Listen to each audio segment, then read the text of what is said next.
श्री स्वामी समर्थ. श्री दत्त अवधूत विरचित श्री स्वामी समर्थ सप्तशती अध्याय 7. श्री गणेशाय नमः.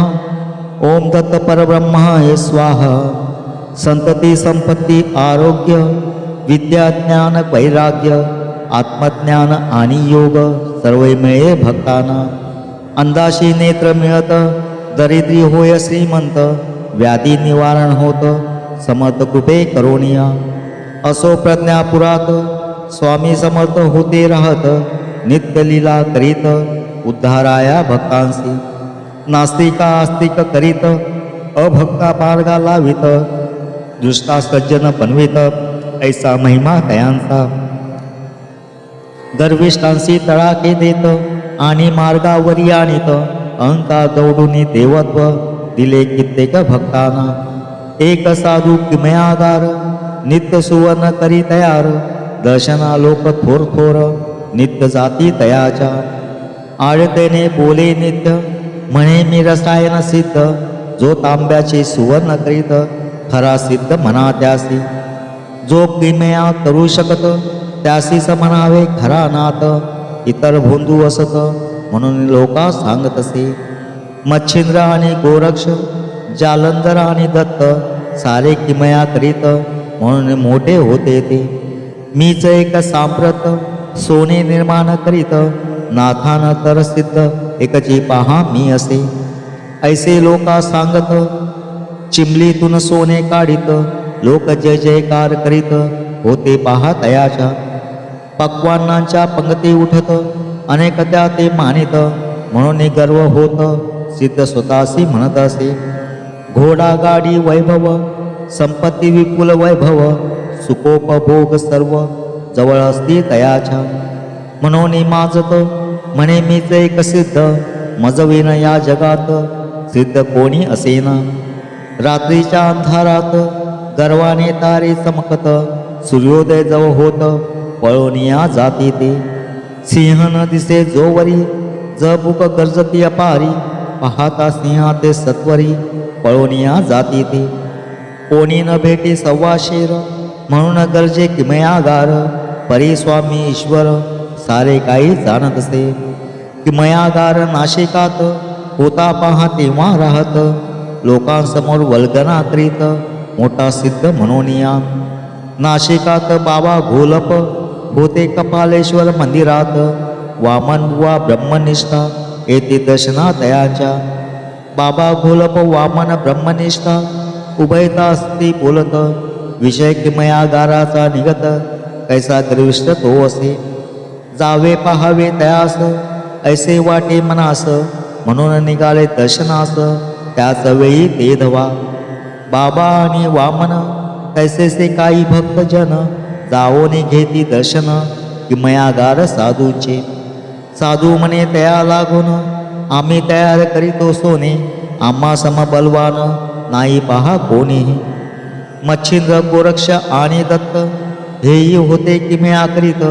ज्यासी किमया न येत साधू त्यासी म्हणू नये. तव वामन ब्रह्मनिष्ठ तया किमयागारासी म्हणत. तुमचे बोलणे समजत नाही पहा आम्हासी. वैराग्य आणि ज्ञान शांती आणि समाधान हे साधूंचे लक्षण ऐसे आम्हा वाटते. ऐसे ऐकता वचन साधू जाई खोळून. म्हणे तुमचा गुरु कोण काय नाव तयाचे हो. वामन ब्रह्मनिष्ठ म्हणत अक्कलकोटचे स्वामी समर्थ त्याचे अमुचे गुरु असत. ऐसे म्हणते तयाना. समर्थ नाव ऐकून साधू जाई खोळून. समर्थांशी दूषण देवोनी भक्ता पुसत असे. हे कैसे स्वामी समर्थ ते का नाही किमया करत. जरी ते सोने निर्मित तरीच आम्ही मानू तया. तव म्हणते समर्थ भक्त ते नाही किमया करत. परी त्यांची कृपा होत जग सुवर्ण दिसत असे. ते सर्पाचे सोने करीत हाडाचेही सोने करीत. मातीचे सोने करीत ऐसा महिमा तयांचा. ऐकोनी ऐसे वचन साधू विस्मित होवन. म्हणे तुमचे भाषण सत्यकामी मानावे. जरी ते समर्थ असत मज चमत्कार दावित तेव्हाच तुमचे सत्य माने न जाना निर्धार. ना तरी या दुनियेत कितीतरी ढोंगी असत आणि त्याचेही भक्त प्रचार करीती तयाचा. ऐसे म्हणून किमयागार देई समर्थ भक्ता उत्तर. असो न तेथून सर्व परतले आपल्या स्थानासी. आपले स्थाने परतून सर्व एकत्र बैसोन स्वामी समर्था लागून प्रार्थना करीती सर्वही. हे अवधूता दत्ता सच्चिदानंद स्वामी समर्था दावी आपुली सत्ता तया किमया गारासी. ऐसे सर्वही प्रार्थून झाले पहा निद्राधीन. इकडे काय वर्तमान घडले पहा काय ते. प्रभात काळी उठून चारी बाजूस पडदे लावून किमया करण्या लागून साधू पाहातो बैसला. सोने न होता झाले कोळसे पाहून साधूस लागले पिसे. म्हणे हे ऐसे कैसे झाले मजला कळेना. विचार करी मनात निंदिले स्वामी समर्थ. जरी असती सिद्ध चमत्कार दावा म्हटले मी. तात्काळ माणसे पाठवित समर्थ भक्ता पाचारित. म्हणे मी अपराधी असत सच्चा स्वामी तुमचा हो. तेने केली मज शिक्षा गेली माझी सर्व विद्या. किमया न ये मजा आता सोने काही होईना. ऐसे पश्चाताप म्हणे धरी वामनाचे चरण. म्हणे मज गुरुदर्शन सांगा केव्हा होईल ते. आता होईल जवदर्शन तेव्हा अन्न ग्रहण करेन.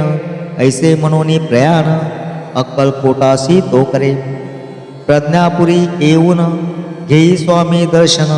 माजलास कारे म्हणून स्वामी पुसती तया लागे. काय झाले किमयेचे कोळसे झाले सोन्याचे. चमत्कार कसले पहायाचे ऐसे म्हणते तयाला.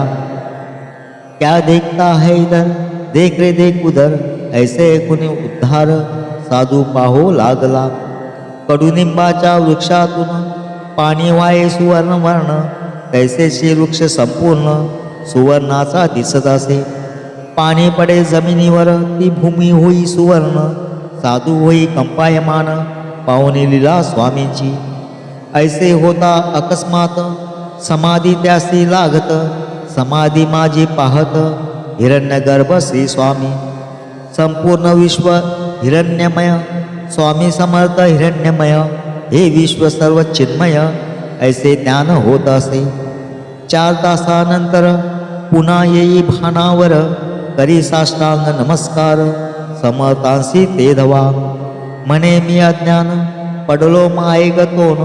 परी तू गुरु दयाळ पूर्ण ओढोनी माते काढिले. काही सेवा न करता उद्धार केला माझा आता. ऐसे करुणा करता समर्थ एकची आपण हो. काही सेवा नाही केली निंदा परी बहु केली. दुष्णे आपणा दिली तरी माते उद्धरिले. न कळे ही काय करुणा कैसे आपण दया घना.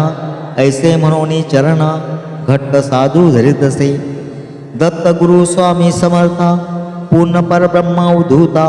काय वर्णू तुझी सत्ता धन्य माते उद्धरिले. ऐसे पुन्हा पुन्हा म्हणत परमानंदे डोले चित्त. निंदकासी उद्धरित समर्थ स्वामी सद्गुरु. सद्य सिद्ध समागमा ऐसा वेद वर्णे महिमा. दत्त गुरु तू निष्कामा उद्धरिले आज मज लागे. नाही काही सेवा केली निंदा मात्र बहु केली. परी तू दयाळ माऊली उद्धार माझा केला तू. हे दत्त गुरु स्वामी समर्था सांगा आज्ञा काय आता. यापुढे प्रतीक्षण चित्ता राहो ध्यान चरणाचे. ऐसे ऐकुनी नम्र वचन स्वामी समर्थ दयाघन. बोलले जे गंभीर वचन श्रोते तुम्ही अवधारा. माहूर गडी जाऊनी रहा म्हणता दत्त मुनी. मृगचर्म आणि कफनी देती तया साधूला.